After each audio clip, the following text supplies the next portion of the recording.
talking normally. Okay. Right, let's just check we're live. Let's have a little look. Hey everyone, if you've just joined, we're just checking if we're live. If you have joined us, do say hello. Hello. Not you, Dave. Oh, here we go. Yeah, we're in. Awesome. Right then, here we go. Nice. Young Jackie Bally has joined us. Jackie Bally, yeah. Yeah, great to see everyone on. And yeah, another Tuesday tune-in. It's been a pretty mad week, isn't it, Dave? Yep, very tired. No, it's been a busy one, and over the last week we've with the just after the competition a couple of weeks ago, obviously a lot of interest around Kilimanjaro. We had a lot of questions, and we thought, well, we may as well just do one live all about Kili. Although on all of our Tuesday tune-ins, they are yes, I know there's going to be questions that come out. But anyway, great to see people joining us. Laura, Rachel, John, Amanda, Dave's. Oh, great to see Dave. Buongiorno. Tony, Paul, Simon. Yeah, guys, any questions, do comment. You know the drill now. Throw them in, and me and Dave will take on the questions. Did you just say Paul Simon's joined us? No, Paul and Simon, but yeah, Paul Simon, yeah. I mean, that's, was it Bridge Over Troubled Waters, right? That's the one, yeah. Hey, Mick Hamilton's joined. Mick, great to see you on, mate. Monster. I see you've been hiding in the mountains again, Mick. So yeah, I hope you're staying hydrated there, mate, in the Brecon Beacons. Didn't we have a second Mick Hamilton book with us now? We did. Sorry, Mick. There's another one. So he's this is Mick 1 though. The other Mick is Mick 2. yeah, it's plenty of mix. But yeah, guys. So Kilimanjaro, awesome trip. We've what was it back the back end of 2019? We kind of launched the trip. And we've had a couple of people who've won 3 places on the trip. We've had a lot of people who've shown an interest, have now booked a trip with us. But there was a lot of questions, around similar sort of questions like gear, what's it like, what experience do you like, all the things around that, things around flights, things around injections, vaccinations, things like that. Yeah. So we're going to try and take on some of those today. But Dave, where should we start then around Kili? I know, definitely keep posting some questions, guys, if you've got any. Yeah, we'll catch them up. Lauren's going to be going through them anyway, and I have them beamed into me from another screen that you guys can't see. That's the level of sophistication you're dealing with here. But yeah, no. So we summited Kili end of Feb. February the 29th, I believe. Yeah. Ironically, it was the last ordinary thing I did before lockdown. So yeah, it was crazy. When I left, I could buy as much hand sanitizer as I needed to, and then when I came back, it was all gone. An entire country's deposit of hand sanitizer upped and vanished. But no, it was amazing. Yeah. I don't really know where to start, to be honest with you, but I think it was definitely one of the best things I've ever done. Yeah. One of the hardest things, at least summit night, that I've ever done. It was amazing because you think that, I've been to Everest Base Camp multiple times. I've trekked at altitude a lot. Yeah. But Kili taught me some new lessons. It was crazy. Just it goes to show that you need a broad range of experience. And when I went to Kilimanjaro, I learned a lot about myself, a lot about how I do at altitude and stuff like that. And it was an awesome experience. Nothing quite prepares you for summit night though. No, it's a different journey, especially if you like your sleep, because definitely I'm one who definitely likes my sleep, and for only having an hour's sleep, because I've never worked nights, nothing like that. And I know, Dave, you've worked nights for a couple of years, haven't you, in previous jobs, and so you found it okay. You still found it hard, but okay. Yeah, it all depends on whether I suppose the difference is that once you've worked nights and you've because I worked on the railway doing construction for a little while. Yeah. So the railway, I did lots of night shifts and stuff like that. So many 12-hour nights, start at 7 in the night, finish at 7 in the morning. I did that hundreds of times. So you just kind of, you're used to it, It doesn't necessarily make it easier, but you're just used to it. You recognize the feeling of, I'm going to fall asleep standing up. And little tricks about how to keep yourself awake and stuff like that. Yeah. But what I found about Summit Night was it was amazing that I've trekked in the dark before. Yeah. I've trekked at altitude before. I've trekked when I've been tired before. And I've trekked in bad weather before. But I've never done them all at the same time. Yeah. It was interesting. Tomorrow, you leave at 11 o'clock at night in the dead of night. it's freezing cold. Yeah. You're tired. You're heading up to nearly 6,000 meters. But honestly, like it was the only time I felt like, oh wow, I had a proper adrenaline rush. Just as we were leaving the tent and setting off, I was like, I can't believe I'm doing it. It was amazing, wasn't it? I know we were all like freezing our nuts off, but it was brilliant. But yeah, some questions coming through. I'll tell you what, I'll bring this one up first. Haley, how long after walking at altitude can you fly? It's a good question actually, because I mean, I've got a sort of background in scuba diving, where this kind of thing can affect it. So if you, for instance, if you're scuba diving, you need to lead it a certain amount of time, you need to leave it a certain amount of time before you can fly. But with altitude, there's no rules like that, because of the types of pressure you're dealing with. It doesn't affect when you actually fly. So as far as we know, and some people who've literally come down just after, being at 5,000 meters, the next thing you know, the day after they're flying home. Sometimes, it does happen. That's perfectly fine, Haley. So yeah, there's no issues with that, especially for Everest Base Camp, because you're also coming down quite slow.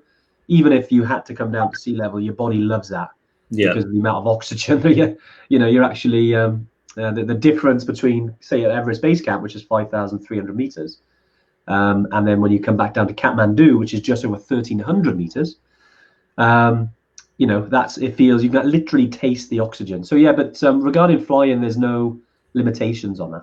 Also, Haley, that's a very cute dog. Did I speak to you the other day, Haley, as well? I think I remember speaking to you the other day, but I've spoken to so many people, I'm a bit mad. But I need to know that dog's name. Can you please put that dog's name in? Name the dog. Is it not Name the Yeti this week, Dave? No, I need to know his name. I need to know how old he is or she, and I need to know if he's a good dog or a bad dog. There are bad dogs. So is he a good boy? Yeah, great stuff. Great to see some people coming on, though. You've got Diane, exactly. Great to see you on here. John Adams. John Adams always on here. The Great Bald Yeti. Can't get rid of him.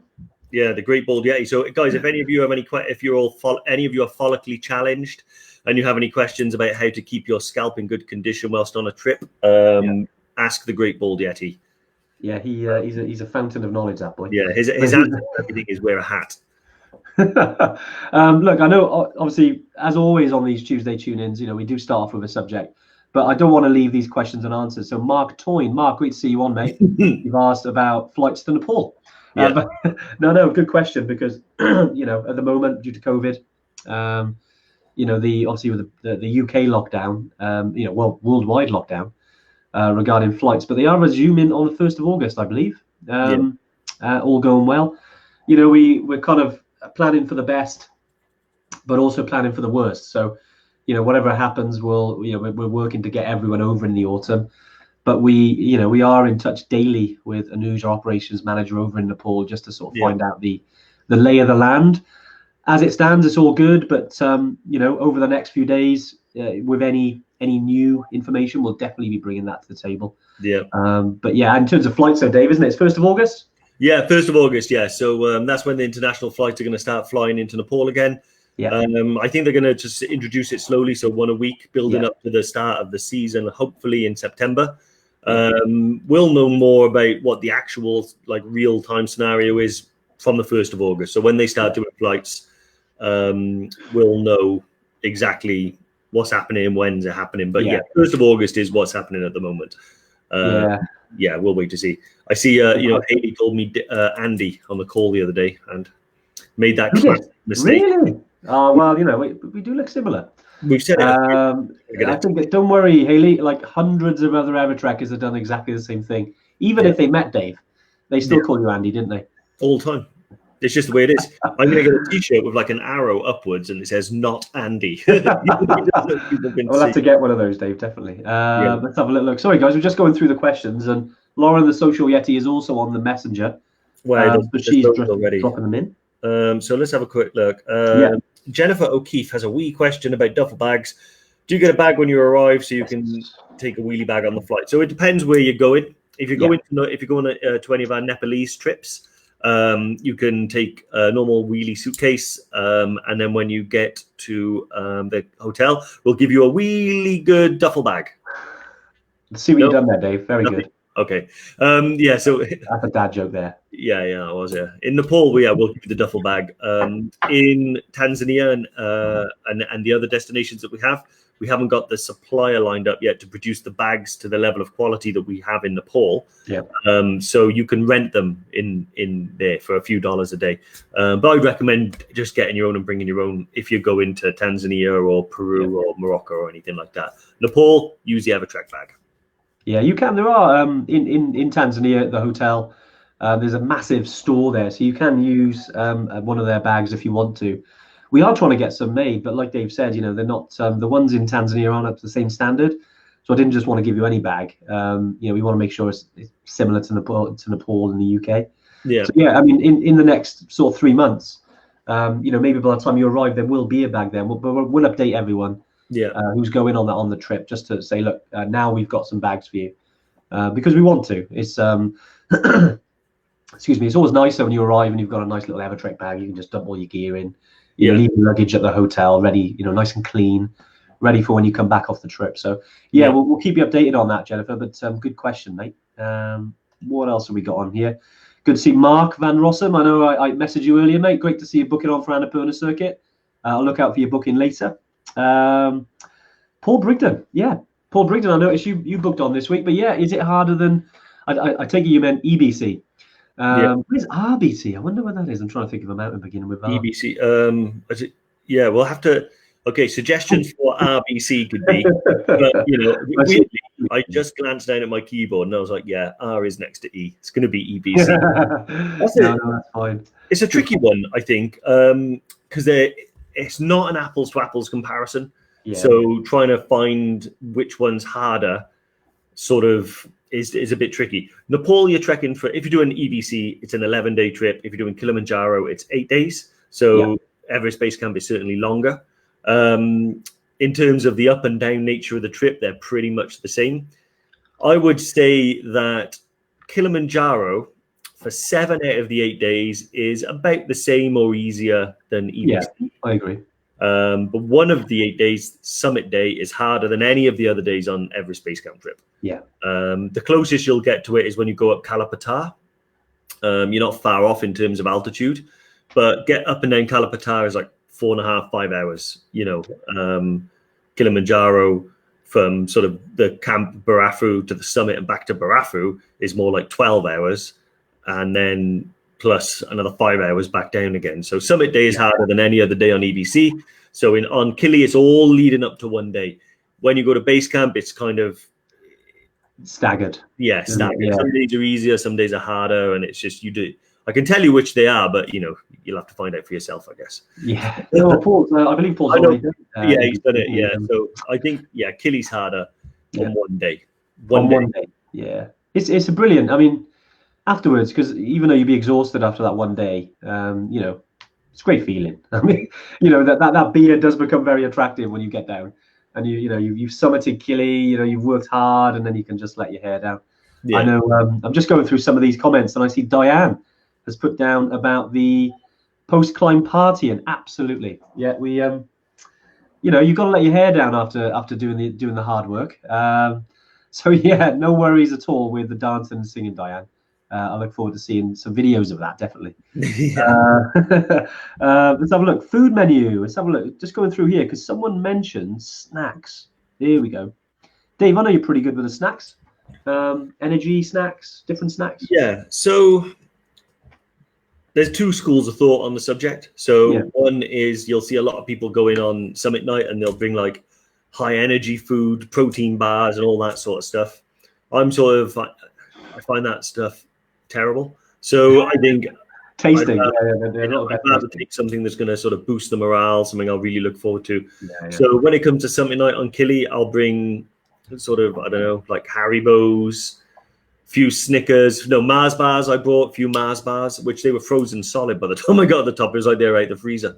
So yeah, stuff like that, to be honest with you, and keeping the energy up. I'll put like some of those like energy, dissolvable energy stuff in a water bottle. Yeah. And stuff like that. But to be honest with you, it's just about food and energy and calories. There's no one thing you can take. So everyone does things a little differently. Personally, I think, when you're on a really, it's a tough summit bid, you're tired, you're working hard, and then you pull out this disgusting protein bar that you've got to try. It's not great. You pull out a Mars bar, you eat it, boost of energy, you feel much better. So yeah, to be honest, all the normal snacks that you can get is the stuff that I use. I actually got taught that by a Marine. So Steve from Aim Higher in North Wales, we were out climbing Snowdon doing some training with him, and he was telling us, like, I said, what do you bring when you go on a trip and stuff? And he's like, anything. He's like, if I enjoy it, I'll bring it. If I don't, I won't. I like that. I like that a lot. So ever since I've done it, he's the one that taught me about hot squash. So put hot squash. Yeah, great idea. Yeah. Because when it's nice, it's just like a hot, sweet drink. When it's cold, it's squash. So two benefits. Yeah, it works. No, it's a good question. I think Dave's bang on. In terms of getting stuff that boosts the morale. I mean, I'm the same. I kind of recommend taking stuff that definitely picks you up. The treats. So take, even if it's just one thing along, if it's Everest Base Camp, Kili, Machu Picchu, one thing that'll just give you a pick me up, whatever that may be. Even if you're taking some beef jerky or, a big treat, take that with you. You can buy it up there, but it does get quite expensive. Yeah. In Everest Base Camp, the Kili, you need to get everything down. If you want to take your own stuff, you need to get it down in Moshi before you actually start the trip. Yeah. But yeah, some good questions. It's great to see so many people on here, and Haley, Mark, Aid, Brian. I know Brian's booked on for Kili now. He just got part. Was it him, Jack? I think a few of the other guys who were stuck in Nepal in March due to lockdown. They've joined. They're going to coming back to Kili with us. So yeah, guys, looking forward to having you with us again. Paul Leach has asked, Dave, Andy, is there a secret to stop getting a sweaty back with your backpack? No.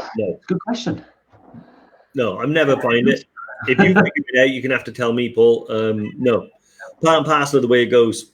A lot of these backpacks now, they have like a mesh that sits against your back, and then a gap for the airflow and stuff like that. But if you're hiking, you're gonna get hot, and if you get hot and anything's pushing against your skin, you're gonna sweat. So the best thing I do is get a good base layer. And then at least what will happen is when you take the pack off, it'll dry within a few minutes. So good base layer is the only way that I find to sort of mitigate it. But yeah, no, there is nothing you can do. Yeah, that's it. It's especially like Dave, you said you run hot, don't you? You sweat. You just got to start walking, you sweat. Whereas there are some out there that do have these wonderful mesh, backs. Some of them are better than others, depending on the material. But most of the time, you still have a little bit of sweat, even if there's a layer of air between you and the actual, day pack. So yeah, the Osprey Talon's pretty good. Again, it's like Dave said, it's going to happen, I'm afraid. I think the best way to do it is if you do have, layers, make sure they're wicking. So for instance, if you've got a base layer and you're sweating, you want to make sure that it's one that sort of wicks away the sweat. Whereas if you're wearing cotton or some form of material like that, it's just going to get, when you cool down, that water is going to be there. It's going to make you cold. Yeah. So definitely make sure you're wearing the right base layer, or if it's a t-shirt, make sure it's not cotton.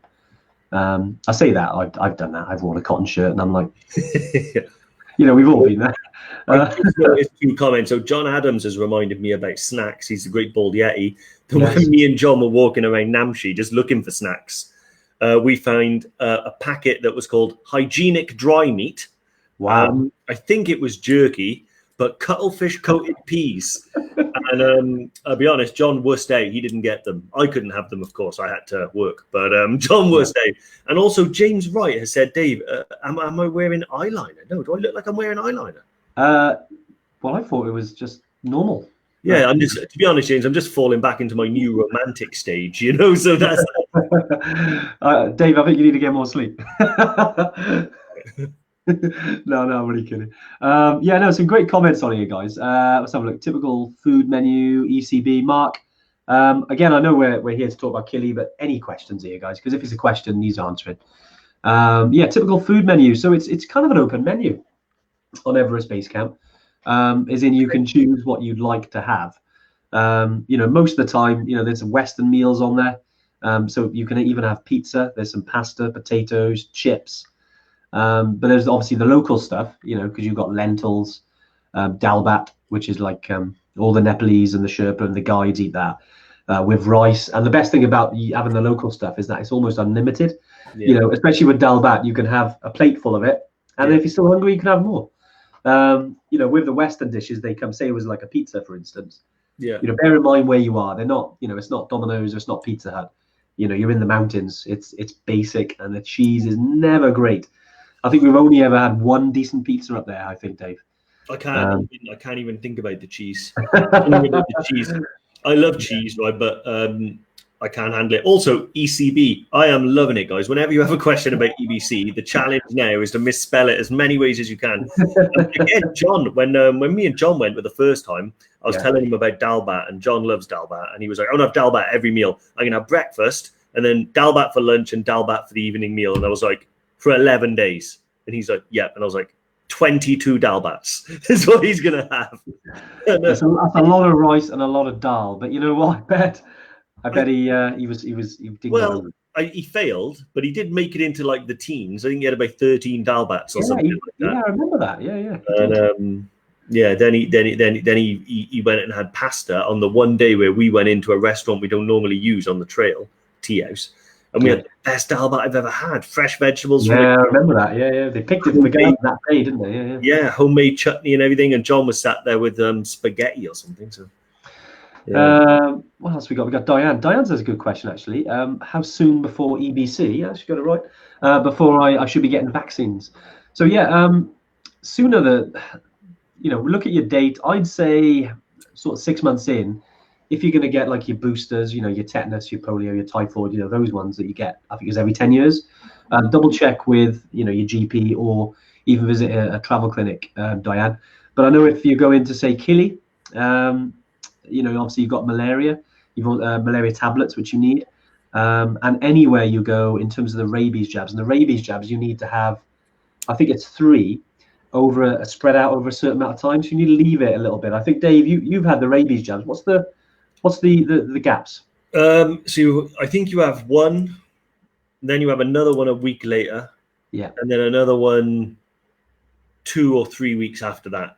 So it takes about a month. Just over a month, maybe all in all, to get a full vaccination of rabies.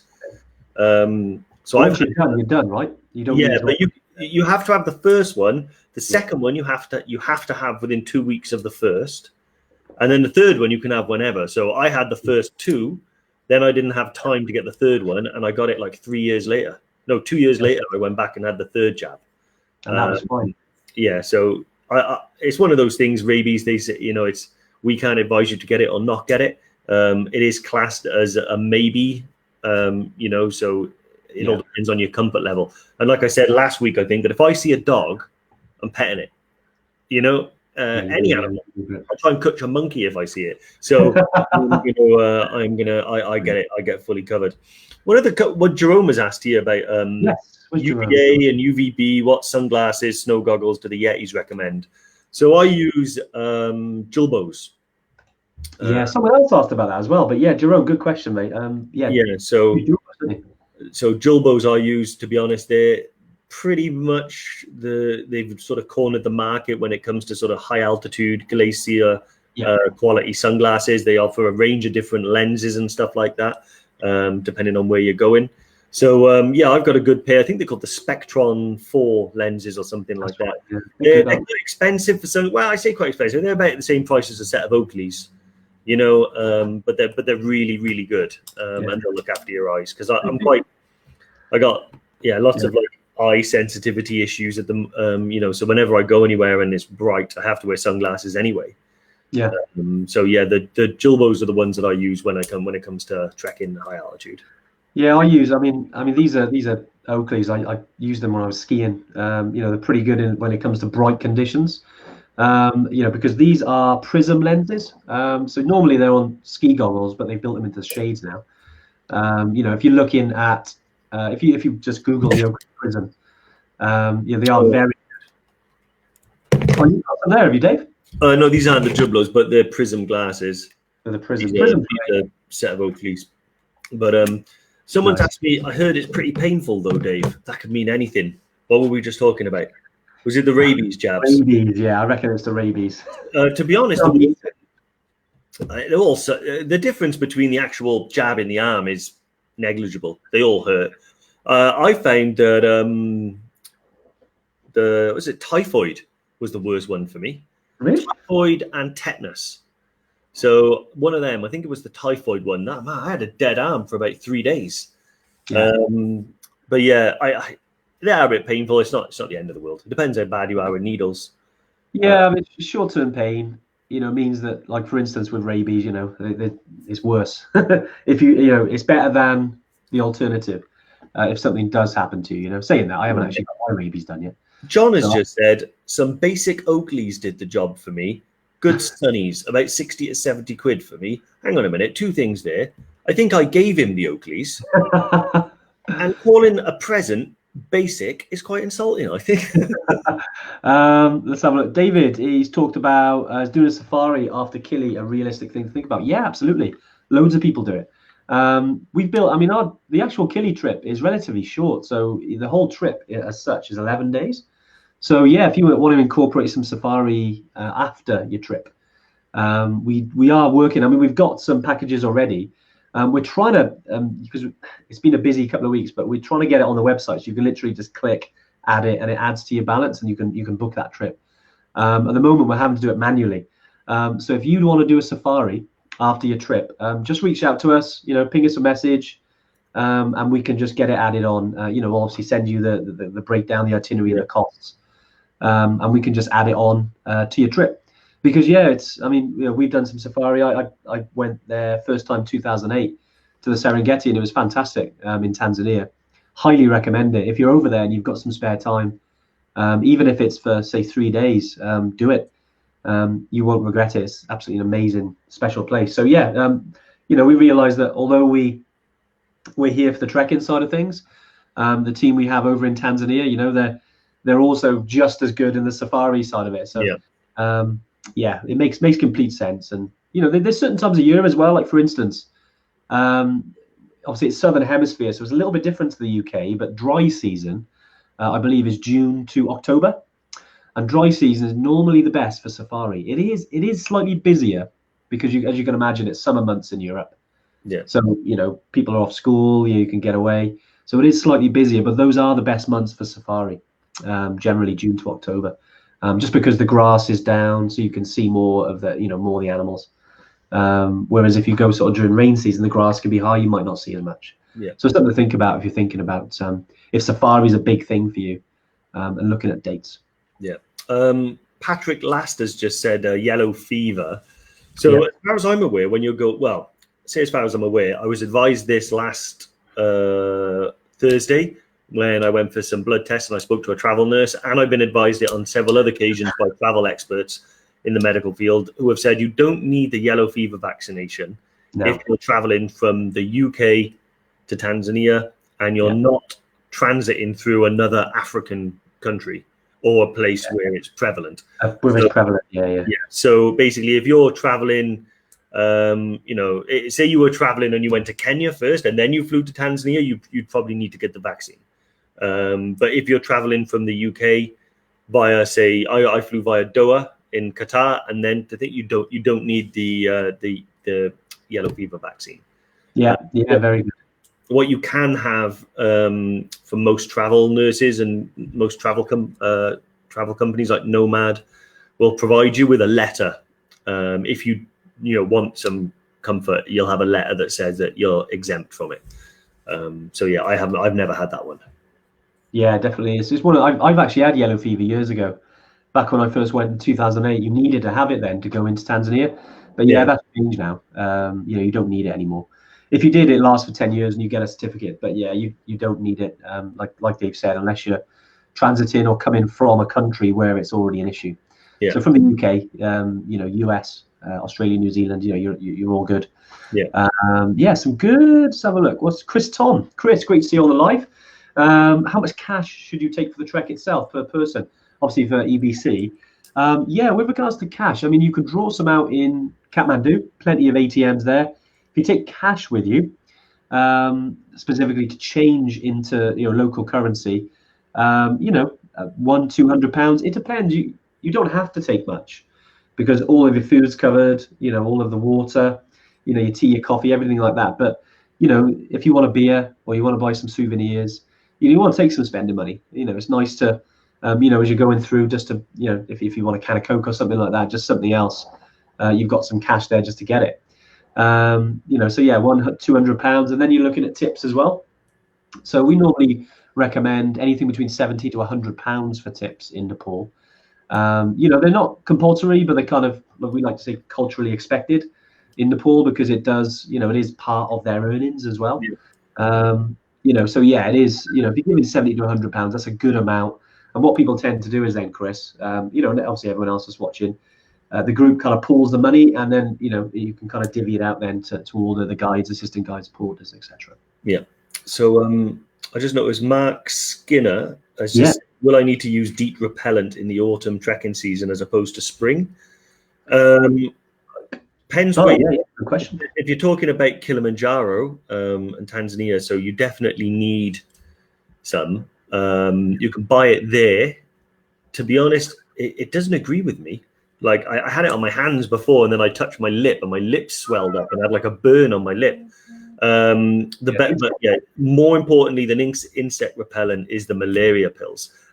Once you start taking them, you should take them for the whole time, because what tends to happen is people might take them, then not take them when they're climbing the mountain, because there's an assumption that there are no mosquitoes there. Well, there are mosquitoes there. There are mosquitoes as high as sort of Shira 2. I didn't quite believe it until I went there, but yes, 100% there are mosquitoes there. And also, it just, you should just take it all the time. So, but yeah, you can get that DEET repellent there. It's no problem at all. Yeah, I use the DEET, because Mozzie seems to love my blood.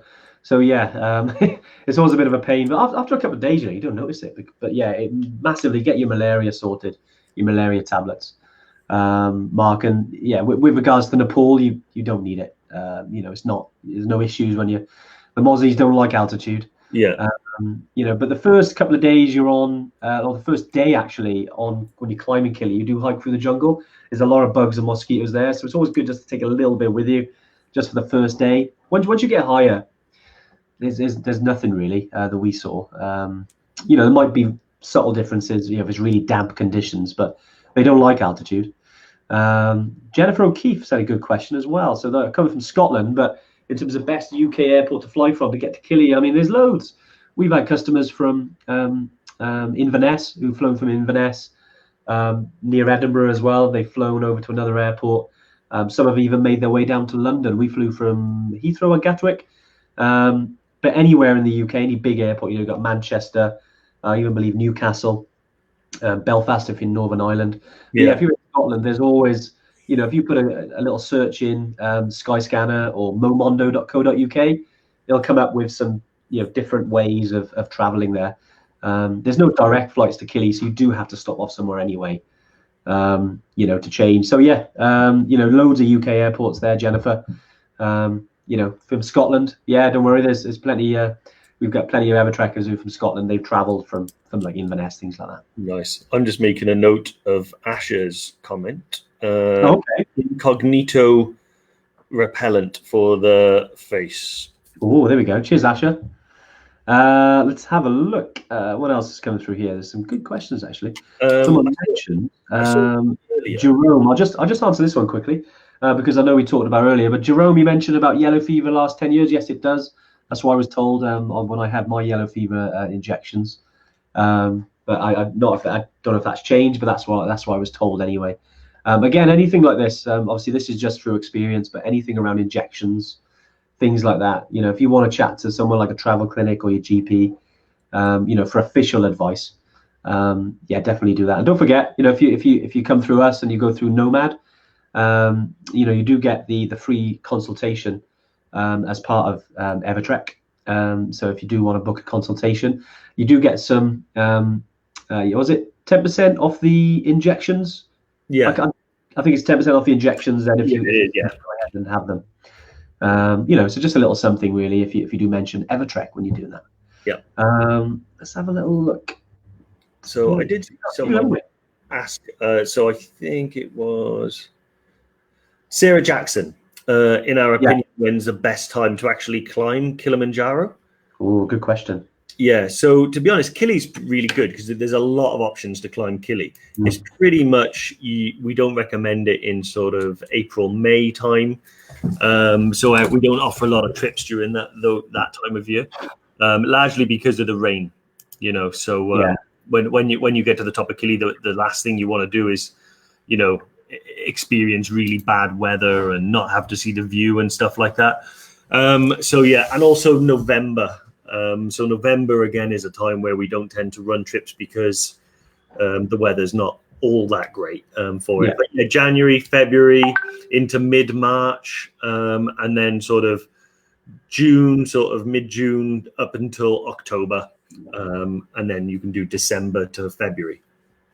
So yeah, it's a little bit more sort of stop and start than it is on Everest, which has just 2 distinct seasons, 6 months a year. But yeah, so that would be the best time. Yeah, nice, Dave. Yeah, I mean, yeah, because technically you can climb Kili all year round, but it's just about having the best views and the best time as well, your best experience. You know, it does get busier, as I mentioned earlier regarding safari stuff. It does get busier from June to October, just because of the time of year, but it is the best. Does get a little bit colder, but it's dry season, so yeah, you don't get as much rain. Yeah. So it is pretty good. Let's have a look. We've got some good ones actually coming from. Where was it?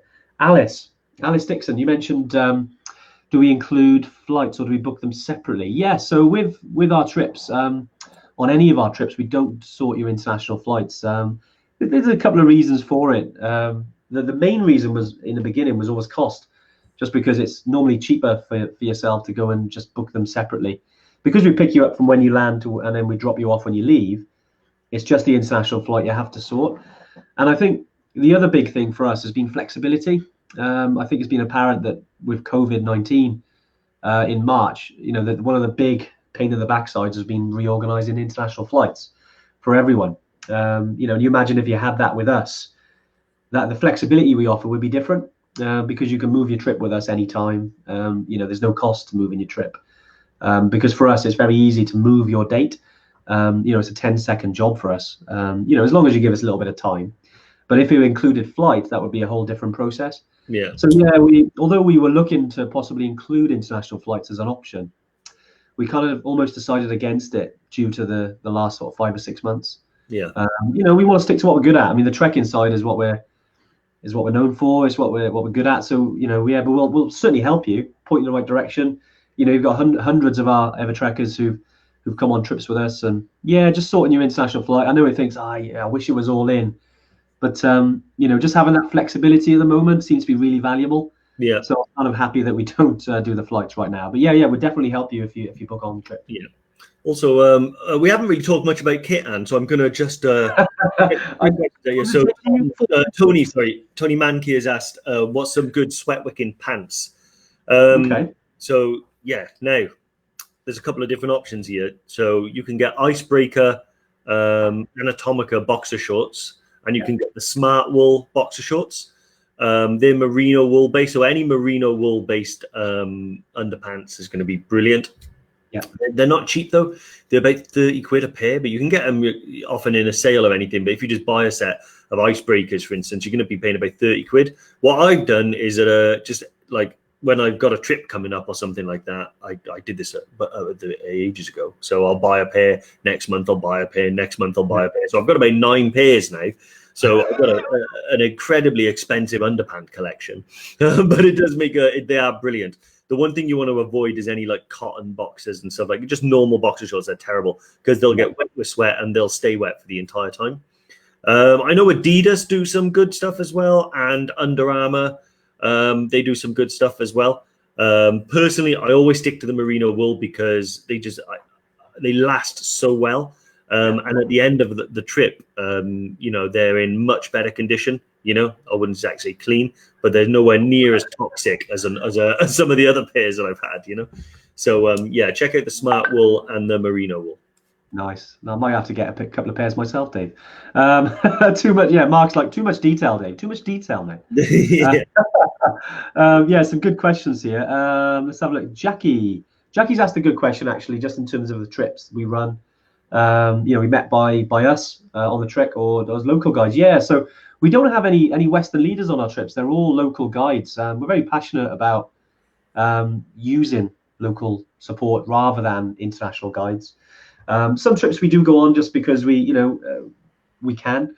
And we like to sort of go on, whether it be we're doing some filming, things like that. But generally, yeah, because of all the trips we run, I mean, we run over 70 trips a year to Everest Base Camp via different routes.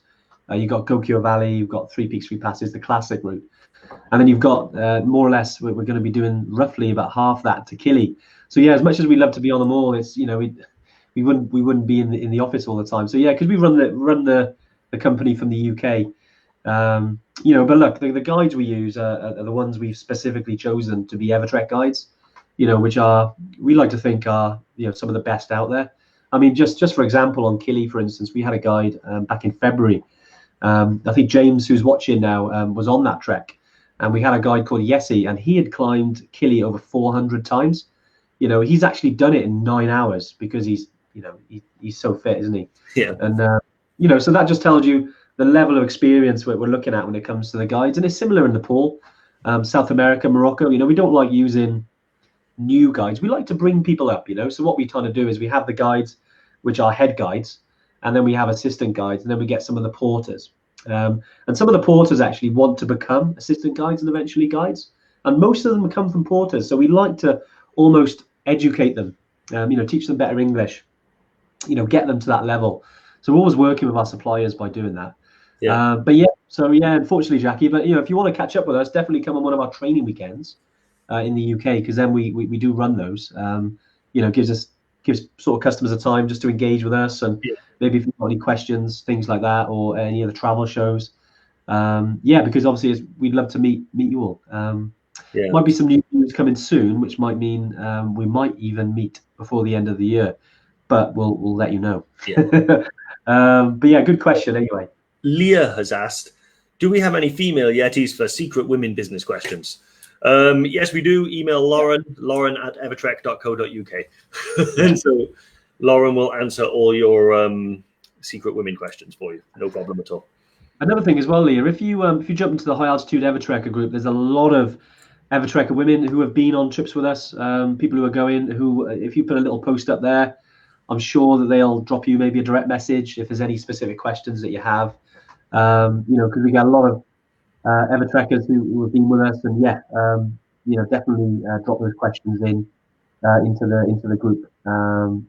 Caroline as well. Do we take up the celiac? Yeah, we answered a couple of these today actually. Someone who are celiacs more active around mid-July? Because you had a question today. I think I answered 2 questions about this yesterday. Amazing. No, it's a good question, because on all of our trips, I mean, we operate them in remote regions, so you'd think it'd be challenging. But as long as we know something like this beforehand, we can brief the guides, the cooks, everything that happens. So it's, it almost, there's no danger of contamination.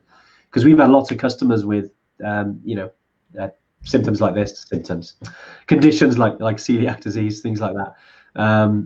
Some people who are gluten intolerant, which I believe Diane's gonna. Yeah, here we go. I knew she'd message there. Diane, who messaged about gluten intolerant and a vegan. So yeah, we're quite accommodating like that. As long as we know beforehand, we can speak to our staff in Nepal, Tanzania, Peru, Morocco, wherever we're operating the trip, and then we can organise that for you. Because we don't want to put obstacles and say nope, celiac's not allowed. We're never going to be like that. There's always something we can do. Okay. I hope that answers your question, Caroline. Diane is also sort of our resident vegan expert. She is active on the High Altitude EverTrekkers group. And if any of you guys want to know about vegan equipment like boots and jackets, all that sort of stuff, post it on there. And pretty much Diane will answer all the questions for you because she's done a lot of research in that. She's almost as bad as me when it comes to kit, but specifically vegan kit for Diane. So yeah, awesome. Yeah, definitely. I put that there, Sinead, because I know Sinead's coming back with us on another trip to on another new route to Everest. So yeah, she's quite excited. But yeah, she's mentioned she did EBC with us. She was a great EverTrekker, and she obviously has got some intolerances. So maybe drop Sinead, if it's okay with you, in the group. Maybe post in there, and Sinead will let you know how she kind of managed or dealt with that. So I hope that helps. Yeah. Also, Caroline Williams has asked, yes, how how much are the flights roughly? Where do you fly from or to? So if you're talking about Kilimanjaro, Yep. the flights are around 400 to 700, depending on when you book them. We always advise book them as soon as you can. So generally, the flights are up for sale about a year in advance. If you get them straight away, then you'll get the best deal. And you can get them around 400 quid about a year in advance, 700 if you leave it about 6 months or so before you go. Fly where from? So that really depends. I know I've flown from Cardiff. You can fly from the London airports, and I think you can fly from Birmingham and Manchester. So it really depends which airline you go with. So I do most of my flying with Qatar Airways. So you'll always go via the sort of national country of the airline. So if you're going with Qatar, you'll go to Doha. And then, you can either go then to Dubai or UAE or something like that, and then on to Africa. Generally speaking, it's going to be like a Middle Eastern country. Yeah. So it's about 7.5 hours to Doha, then about 6.5 hours then to Kilimanjaro Airport, which code is JRO. So you need to go to Kilimanjaro Airport, JRO, and our team will be there to pick you up. Nice.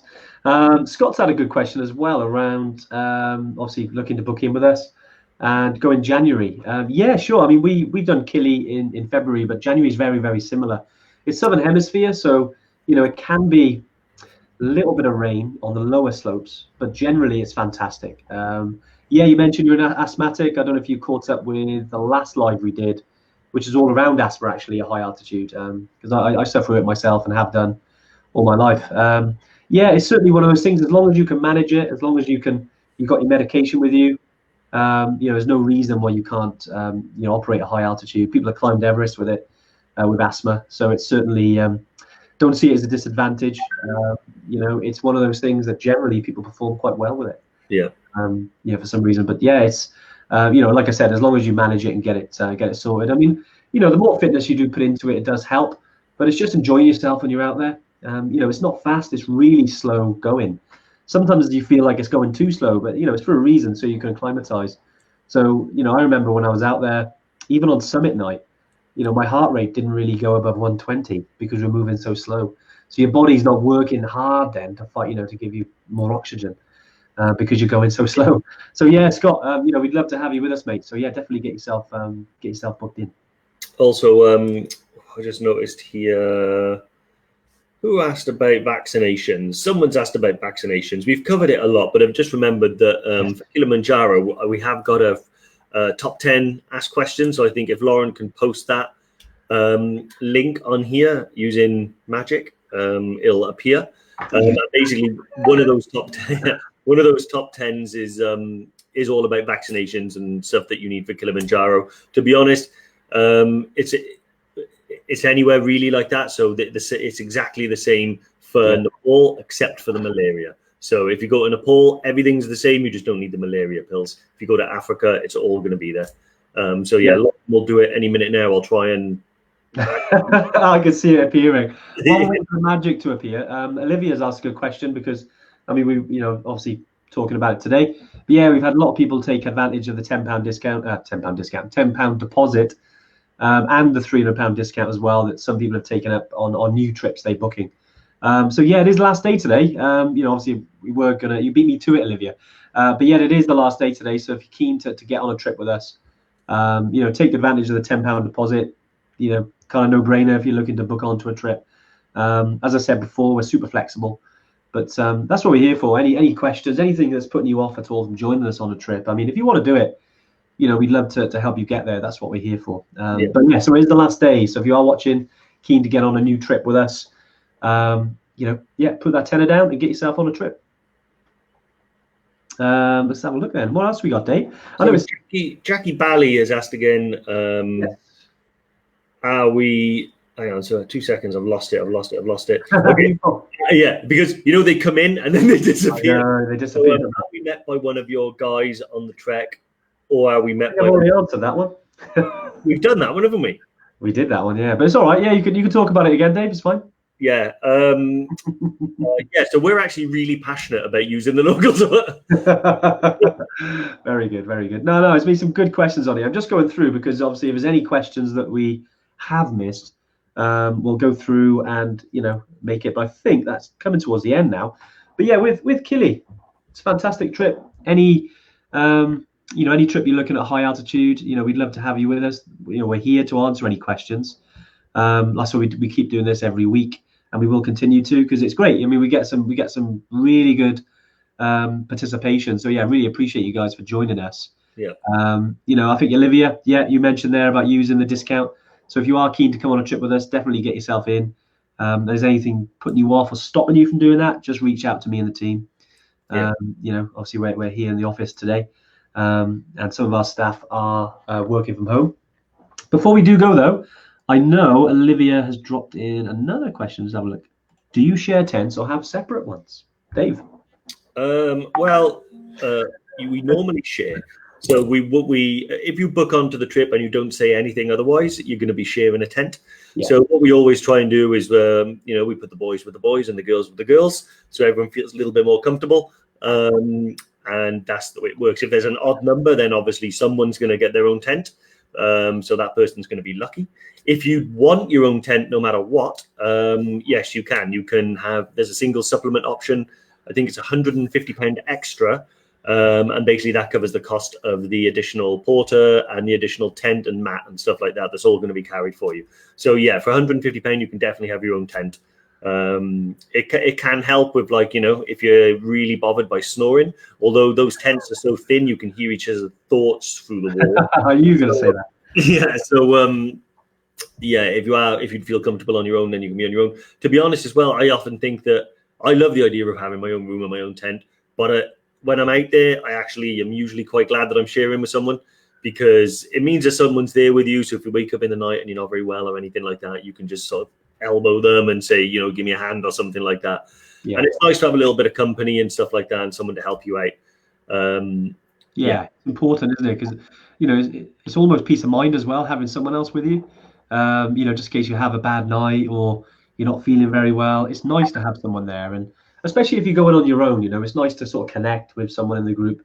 Yeah. And become friends. I mean, that's part of the going on a trip. But yeah, as Dave said, obviously we try and put the guys with the guys and the ladies with the ladies. But if you're like a couple, obviously you can share anything, friends. We're not. We're quite open. You just let us know what's good for you, and we'll always try and accommodate it. Typically, as we're about to leave, there's about several questions coming now, so we can't leave these. No, we're gonna keep going. We're gonna keep going. Yeah. Let's have a little look. What have we got here? John Newman. John, great to hear from you, mate. Ask around schools who take toys, done as a group. In Kili. You can. I mean, the school isn't that far away. There's a couple of schools we visit in Kili and Moshi. You can actually take some stuff. Sometimes in terms of toys, I mean, they'll never say no, but sometimes it's good to have something they can use, especially if you go into a school. So if you had some sort of like pencils or pens, coloring books, something that they can actually do rather than just a toy. I mean, obviously it all helps, but I know that when we've gone to the schools, they love the toys, but I know the teachers really love the equipment they can use for schooling. Yeah. So yeah, mate, look, awesome that you're thinking ahead. And done that, and we normally do it as a group, but if you wanted to go on your own, it's not a problem. It's not far. We can get one of our staff to sort of take you there, but we generally do it as a group. Yeah, excellent. So a couple of quick questions I can answer quickly. Paul Meach has asked, can you be separate on EBC? Fortunately not. So the issue with on Kilimanjaro we can do it because there's essentially no limit to the amount of tents we can bring. On Everest Base Camp, you can have your own room in Kathmandu, but there's only a finite amount of spaces in each lodge. So if someone has a room to themselves, it takes up a valuable space that someone else is going to need. So unfortunately, it's not possible on Everest Base Camp. It used to be, didn't it? But it's become more popular the last couple of years. Yeah. And it's become harder and harder to offer that 100%, which is why we're like, obviously we'll try and accommodate it sometimes if it's available. But yeah, it's just sometimes with they are building extra accommodation, but there's only so many spaces there. Yeah, exactly. Reach out to us if it's a big issue, but because we could potentially bring a tent or something. We could work something out, but generally, it's not really possible, unfortunately, anymore. Yeah. So, and I love that. Sorry, I have to say this: £10 deposits. I know, Diane, we are working on doing Aconcagua. It's been on the agenda for so long now. if COVID hadn't happened, we would have done it already. But yeah, don't worry, there'll be something around that as well. So we won't leave you out, Diane. Don't worry. So Olivia again has said, is there some privacy in the toilets if you've got like a condition like colitis or something like that? Yes, there is. So we basically provide each group with 2 toilet tents and a little chemical toilet. That's about as private as life gets on Kilimanjaro, is having some canvas between you and whoever can see. But yeah, so at least you've got your own toilet. You're not going to have to go into like a communal area and use the toilet if you. We don't use the long drops. We have our own. Yeah, it makes things so much easier. And then Caroline Williams has asked, are there any poisonous animals? Good question. Good question. No, that's not I know of on Kili. There's probably. I'm trying to think. Southern Nepal, you've got snakes. Nepal, yes. In the lowlands and stuff like that, you've got snakes, but nothing at high altitude. Nothing where we go. So no, you're totally fine.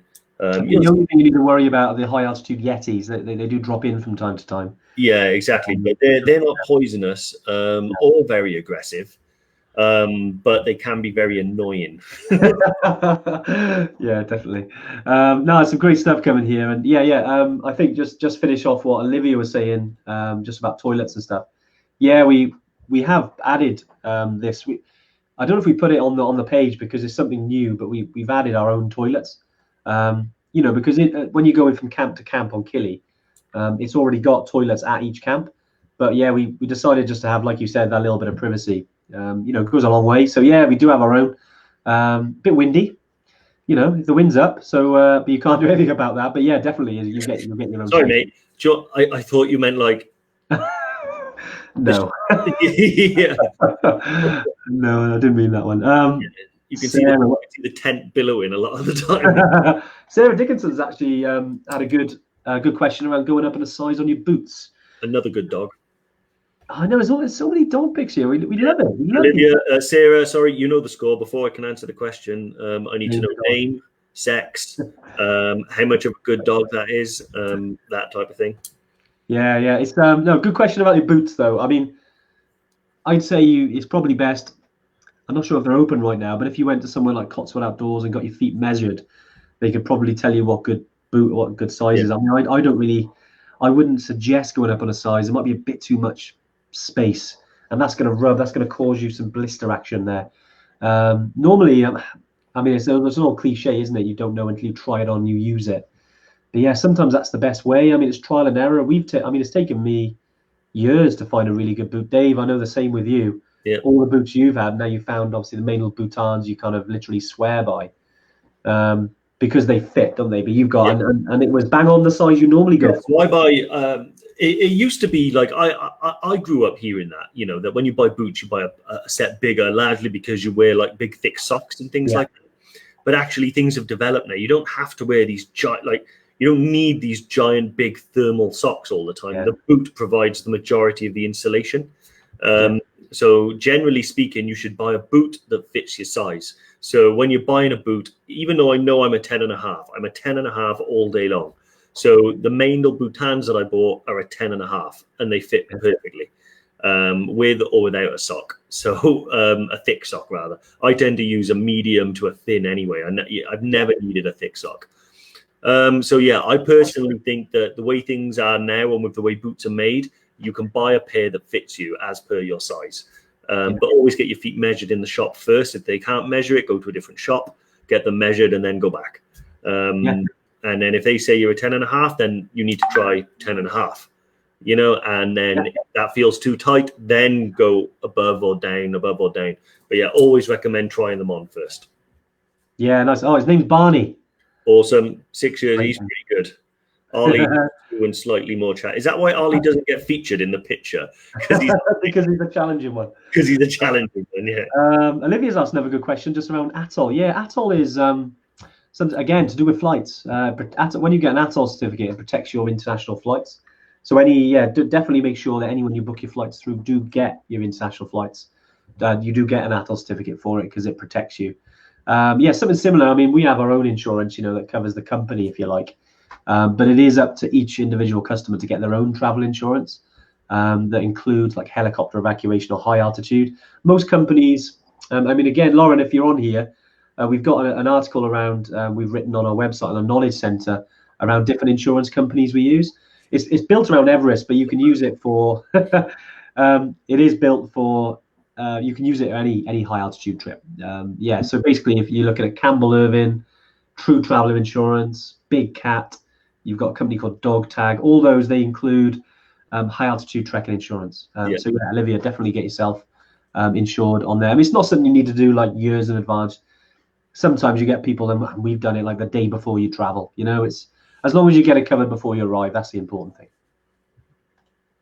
And that's it. Yeah, great stuff. Well, look, I mean, we've gone on, we've done an hour. Wow, it's good. Yeah, it's a good one. Yeah, it's great now. But look, thanks for everyone for joining us.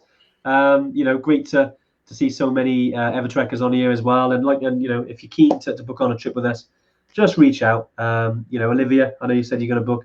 Jump on the website, have a look at the dates, and book in. But yeah, great to see you all. And yeah, we'll be back next week. Yeah. As always, reach out to me and the team in the interim. And until then, we'll see you. Awesome. Have a good one, guys. Bye-bye. Bye.